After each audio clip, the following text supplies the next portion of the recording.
Question number 26,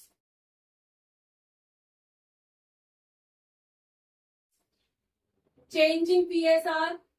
question number 26 है new heading है preparation of balance sheet, मतलब आपको यहाँ पे बैलेंस शीट बनानी है। डन। अब बैलेंस शीट बनेगी कब? कल हमने सबको मिल गया क्वेश्चन, न्यू वाली बुक में 26 नंबर है, जो और दूसरी बुक्स है उनको देख लो जरा कौन सा नंबर है। क्वेश्चन नंबर मेरे पास यहाँ पे जो नेम नजर आ रहा है वो ABC करके आ रहा है, पार्टनर्स 3:1 रेशो है। बैलेंस शीट का टोटल 2,75,000 है। मिल गया? तुम्हारा क्वेश्चन वो वाला रह गया था तो वो पूछ लेगा मेरे से, मैं तो दूसरा उसमें रहेगी। चलिए, अब जब हम बैलेंस शीट बनाएंगे, बैलेंस शीट की प्रिपरेशन हो रही है, तो सबसे पहले हमें क्या बनाना पड़ेगा? सबसे पहले रिवैल्यूएशन बनाओगे, रिवैल्यूएशन पार्टनर्स कैपिटल अकाउंट, और फिर जाके बैलेंस शीट बनेगी। समझ में आ गया? तो बैलेंस शीट बनाने के लिए बोला गया, इसका मतलब है 3 अकाउंट बनाने हैं, सिर्फ बैलेंस शीट डायरेक्टली नहीं बन सकते। डन। तो अब आपका क्वेश्चन क्या है, इस क्वेश्चन को हम ब्रीफ कर लेते हैं। A, B और C 3 पार्टनर्स है, तीनों का रेशो जो है वो ये था। देन आपको कुछ एडजस्टमेंट दे रखी है, एसेट्स लायबिलिटीज दे रखे हैं। 1 अप्रैल से उन्होंने अपना PSR, मतलब कि न्यू PSR इज क्या किया है, इक्वल। इक्वल का मतलब 1:1:1, ये ओल्ड PSR था। राइट।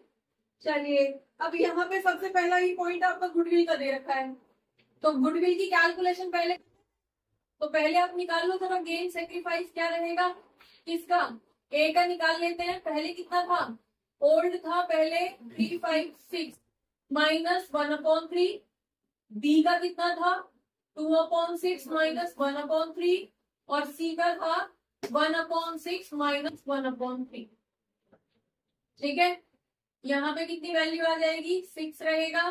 देन आपके पास 3 - 2 1। अगर कहीं पे कोई कैलकुलेशन ना समझ में आए तो पूछ लेना बेटा। देन यहाँ पे आपके पास 6 आ जाएगा, 2 - 2 0, मतलब नो गेन नो सेक्रीफाइस। ठीक है, इधर आ जाते हैं, ये आपके पास 6 1 - 2, तो यहाँ पे -1। तो मेनली ये क्या कर रहा है? ये कर रहा है सेक्रीफाइस, और ये भाई साहब कर रहे हैं गेन।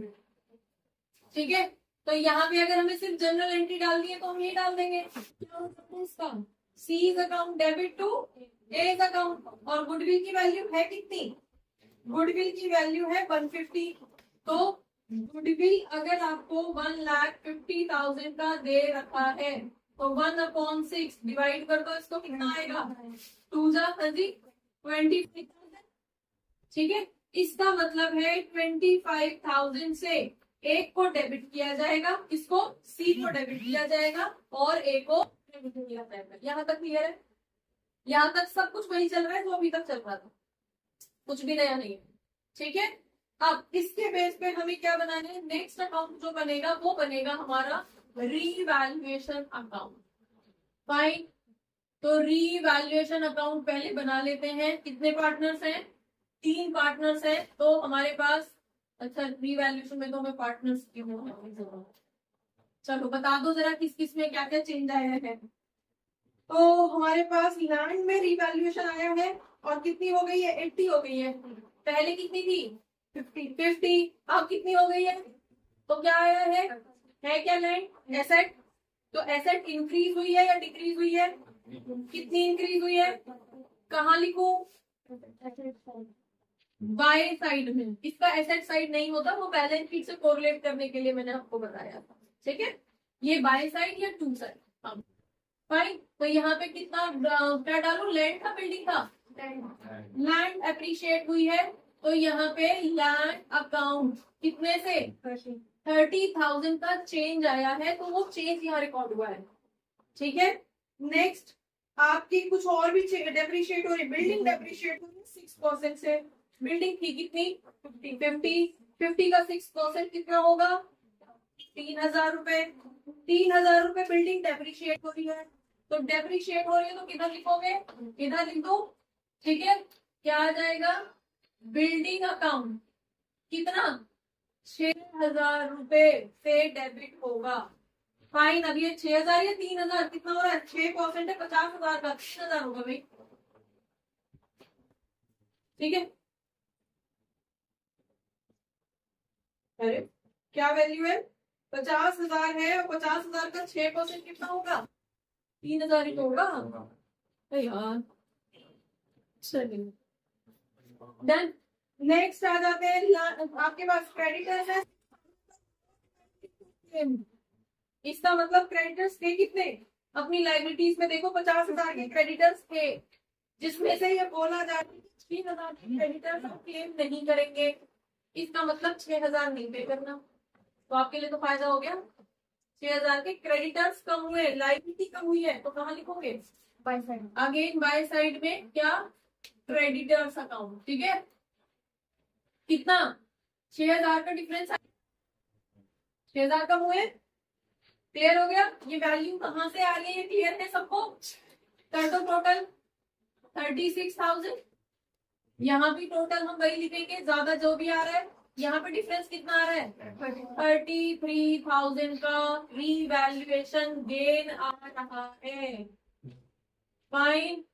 अब इस गेन को किस रेशो में, कहाँ कहाँ कैसे बांटोगे? कितने पार्टनर्स थे? 3 पार्टनर्स थे। ए के हिस्से में क्या आएगा, बी के हिस्से में क्या आएगा, सी के हिस्से में क्या आएगा? एसेट्स का ये जो रीवैल्यूएशन आता है ये हमेशा ओल्ड रेशो में डिस्ट्रीब्यूट होता है। ओल्ड रेशो क्या था? 3:1। तो 33,000 को डिवाइडेड बाय 6 कर देंगे, कितना आएगा? अगर हम यहाँ देखते हैं 33,000 डिवाइडेड बाय 6 कितनी आ जाएगी? 6 जा 30, 6 जा 30, 00, 6600 आ रहा है। तो 6600 इंटू 3 कितना हो जाएगा? ए के हिस्से में कितना आएगा? 6600 इंटू 3। बी के हिस्से में कितना आएगा?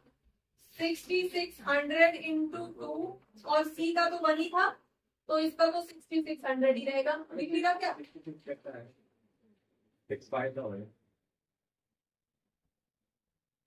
आज मेरा ही 55 आएगा बेटा। चलिए, वैल्यू आएगी 55,000, 5500। अब 5500 यहाँ पे हम कर लेंगे, कितनी वैल्यू आ जाएगी 5500 की?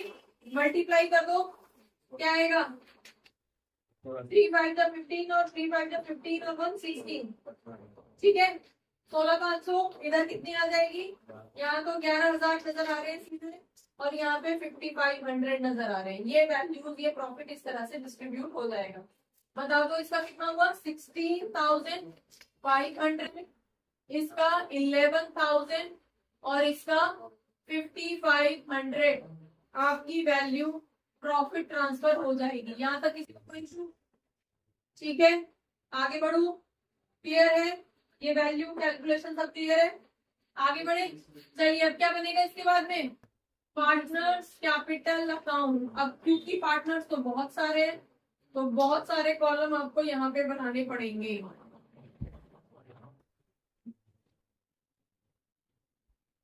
ए B and C, A B C यहाँ पे आप डाल दो वही पर्टिकुलर्स। ये हमारी बाय साइड है। आगे ए बी और सी ये हमारी टू साइड। राइट, आगे यहाँ पे पर्टिकुलर्स। ठीक है, चलिए अब देखो, सबसे पहले यहाँ पे क्या थी? इससे पहले पीसीए भी नहीं बनाया ना? बनाया पीसीए। चलो, सबसे पहले यहाँ पे क्या आएगी? आपकी पार्टनर्स की कैपिटल कितनी थी? ओपनिंग कैपिटल आपकी बैलेंस शीट के अंदर लिखी हुई है, कितनी? यहाँ पे हम डाल देते हैं, इसको ओपनिंग बैलेंस कह देते हैं, बैलेंस बीडी कह देते हैं, ओपनिंग कैपिटल कह देते हैं, जिस भी नाम से लिख दो। डन। यहाँ पे कितना रहेगा?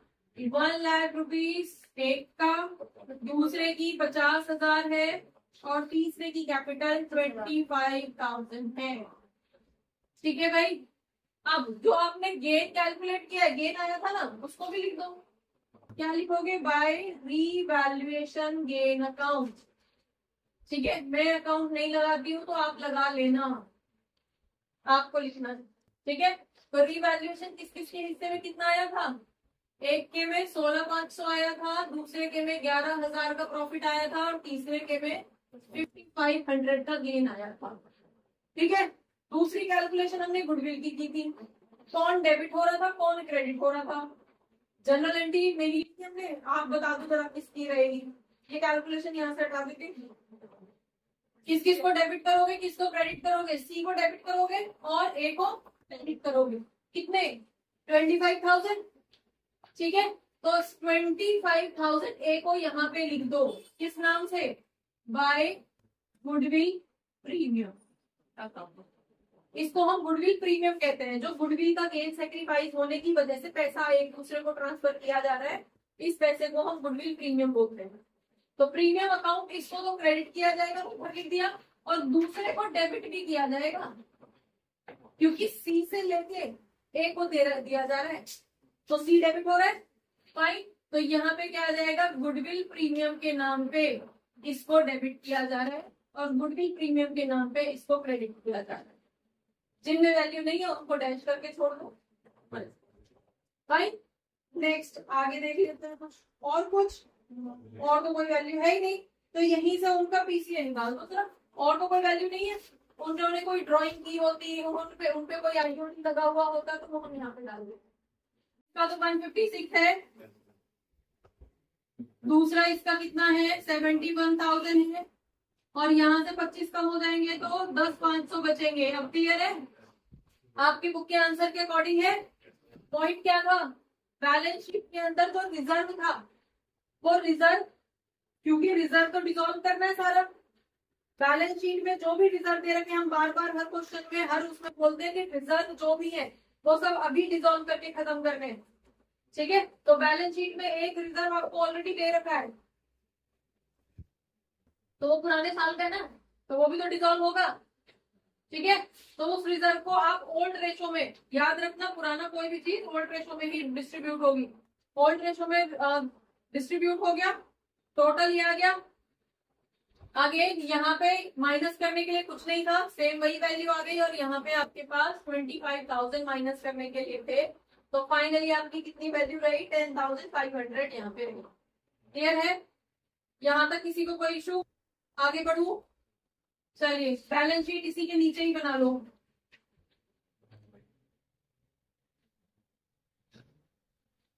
चलिए, बैलेंस शीट में एसेट और लायबिलिटी, एक तरफ एसेट लिख लेंगे, एक तरफ लायबिलिटीज लिख लेंगे। अब ये ध्यान रखना है कि कुछ एसेट्स की वैल्यू चेंज हो गई है, ठीक है, और कुछ एसेट्स की वैल्यू चेंज नहीं हुई है, सेम है। जिनकी सेम है वो सेम लिखे जाएंगे, और जिन एसेट्स लायबिलिटीज की वैल्यू चेंज हो गई है वो चेंज कर, ठीक है। और जो डिसॉल्व हो चुके हैं, जैसे कि रिजर्व डिसॉल्व हो चुका है, तो वो खत्म हो जाएगा वहां से। क्लियर? तो अगर हमसे कोई वो वैल्यू करो, ध्यान रखना इस चीज का। चलिए, नेक्स्ट आपके पास अब आ जाता है, पहले एसेट्स को ही कर लेते हैं। लैंड की वैल्यू क्या हो गई है? अब लैंड कितनी थी? 50 थी, अब 80 हो गई है, तो 80 लिखोगे। रिवाइज्ड वैल्यू लिखोगे। अब जो चेंज आया था वो कहाँ लिखा था? रिवैल्यूएशन में, और अब ये बढ़ के कितनी हो गई है? 80 हो गई है, 80 लिखोगे। ठीक है, डेप्रिसिएशन दे कहाँ रखा है?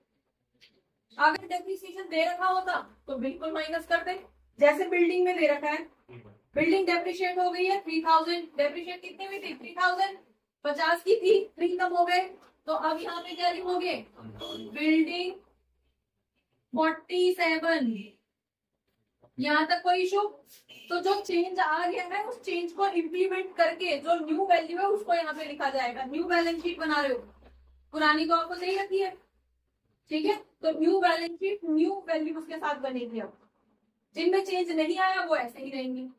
चलिए, नेक्स्ट, प्लांट में कोई चेंज आया? नहीं आया, तो प्लांट में जब कोई चेंज आया ही नहीं है तो ऐसे ही लिख देंगे, सिंपल। ठीक है जी। नेक्स्ट, स्टॉक में कोई चेंज आया है? नहीं आया, छोड़ दो, जैसा था वैसा ही लिख दो, 40,000। नेक्स्ट आपके पास डेटर्स या बैंक बैलेंस, कोई चेंज आया? डेटर्स का क्या था? 30,000, और बैंक कितना था? 5 था। बैंक में कोई चेंज अभी नहीं आया है, ये ध्यान रखना। जब आप आगे एडमिशन करोगे और गुडविल का प्रीमियम बाहर से आएगा तो फिर वो बैंक में या कैश में लेके आएगा, फिर कैश की वैल्यू भी रिवाइज होगी। ठीक है। और किसी एसेट में कोई चेंज, दूसरी तरफ आ जाओ। क्रेडिटर्स कितने के बचे हैं? क्रेडिटर्स पहले 50 थे और 6000 तो घटे हैं ना क्रेडिटर्स, तो अब कितने बचे? 44,000 के क्रेडिटर्स बचे हैं। कैपिटल जनरल रिजर्व खत्म, बिल्स पेबल है, बिल्स पेबल में कोई चेंज नहीं आया, नहीं आया तो सेम वैसे ही लिख देंगे। ठीक है। नेक्स्ट, जनरल रिजर्व तो डिसॉल्व होके खत्म हो चुका है, अब नहीं आएगा। कैपिटल लिख दो। कैपिटल किस किस की कितनी है? किसकी? ए बी सी।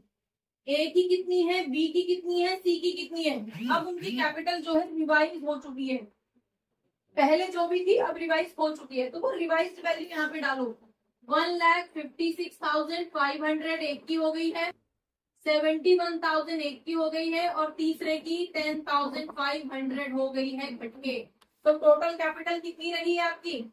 यहाँ पे अगर हम टोटल करते हैं 0, देन आपके पास 6, 7, 8, देन 5 और 7, 12, 30। ठीक है। और यहाँ पे 2,38,000 की टोटल कैपिटल हो गई है। डन। तो आप टोटल करो, दोनों साइड बराबर आना चाहिए, जितनी वैल्यूज की आप कंसीडर कर चुके हो। ठीक है। गुडविल पहले भी आपकी बैलेंस शीट में नहीं दिखा रखी थी, पुरानी बैलेंस शीट में भी नहीं थी, अब भी नहीं लिखेंगे, क्योंकि उसके बदले का सेटलमेंट जो भी हुआ वो उनके पीसीए में कंसीडर हो चुका है, तो इसके अंदर वो वैल्यू ऑलरेडी इंक्लूड हो चुकी है। टोटल करो जरा, बताओ जरा कितना आ रहा है टोटल? है जी?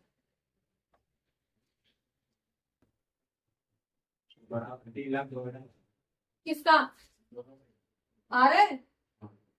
अच्छा, 3,02,000। हाँ जी, बैलेंस शीट आपकी मैच हो गई, इसका मतलब ये जो कैलकुलेशन तुमने यहां से यहां तक किया है सब ठीक है। अगर कहीं पे कोई मिस्टेक होती तो ये मैच नहीं होती। सेम जैसे आपने 11th क्लास के अंदर किया था कि आपकी जो भी बैलेंस शीट बना रहे हो, आप प्रॉफिट एंड लॉस अकाउंट बना रहे हो, ट्रेडिंग अकाउंट बना रहे हो, और लास्ट में आपसे बोला जाए जैसे बाकी एसेट्स में, बाकी लायबिलिटीज में चेंज नहीं आया तो नहीं छुए, कोई भी नहीं डाला रिवैल्यूएशन में। समझ में आ गया? तो जिनमें चेंज आया सिर्फ एसेट इंक्रीज हुआ है, लायबिलिटी डिक्रीज हुई है तो बाय साइड, लायबिलिटी इंक्रीज हुई है, एसेट डिक्रीज हुआ है तो टू साइड। यहां से गेन आया, ये गेन आपके इस तरफ क्रेडिट में ट्रांसफर हो जाएगा। जब भी पीसीए बना रहे हो सबसे पहले ओपनिंग कैपिटल डाल दो, देन जो भी कैलकुलेशन तुमने की है सबसे पहले उन कैलकुलेशंस को सेटल कर दो। जैसे ये वाली कैलकुलेशन की थी, किसके हिस्से में कितना आया आपने डाल दिया। यही अगर रिवैल्यूएशन में लॉस आ गया होता तो लॉस रिकॉर्ड इस तरफ होता और लॉस को रिकॉर्ड करते। समझ में आया? गेन था इसलिए क्रेडिट में, और अगर लॉस होता तो डेबिट कर देते। डन। दूसरी कैलकुलेशन तुमने गुडविल की, कौन क्रेडिट हो रहा है कौन डेबिट हो रहा है आपने डाल दिया। डन। फिर नजर मारो अपनी बैलेंस शीट पे, जो पुरानी बैलेंस शीट दे रखी है उसमें कोई ऐसी चीज है जो इसी साल डिसॉल्व होनी है, जैसे कि रिजर्व, आपका जनरल रिजर्व है, आपका आईएफआर है, आपका वर्कमैन कंपनसेशन रिजर्व है। अगर किसी तरह का रिजर्व है जो इसी साल, रिजर्व तो हर साल डिसॉल्व होगा, तो उस रिजर्व को पुराने रेशो में, पुराने पार्टनर्स में बांट दिया जाएगा, आगे नहीं, एडमिशन में भी रिटायरमेंट में भी। क्लियर? उसके बाद में आप इधर से टोटल करोगे, यहाँ जो वैल्यूज हैं उनको माइनस कर दोगे, यहाँ से निकल के आएगी capital at the end of financial year, मतलब कि क्लोजिंग कैपिटल। ठीक है भाई? क्लियर है? अब इस क्लोजिंग कैपिटल को आप नई वाली बैलेंस शीट के अंदर डालोगे। अगेन वापस अपनी बैलेंस शीट को चेक करोगे जो पुरानी वाली थी, जिन आइटम्स में कोई चेंज नहीं हुआ है उनको एज इट इज लिख दोगे, जो डिसॉल्व हो चुके हैं, खत्म हो चुके हैं, उनको यहाँ से गायब कर दोगे, नई बैलेंस शीट में उनकी एंट्री नहीं होगी। और जिनकी वैल्यू चेंज हो गई है, बढ़ गई है या घट गई है, तो उनको बढ़ा के या घटा के लिखोगे। और आपकी बैलेंस शीट अगर मैच हो जाती है इसका मतलब आपकी बुक सेट। समझ में आ गया? चलो करो।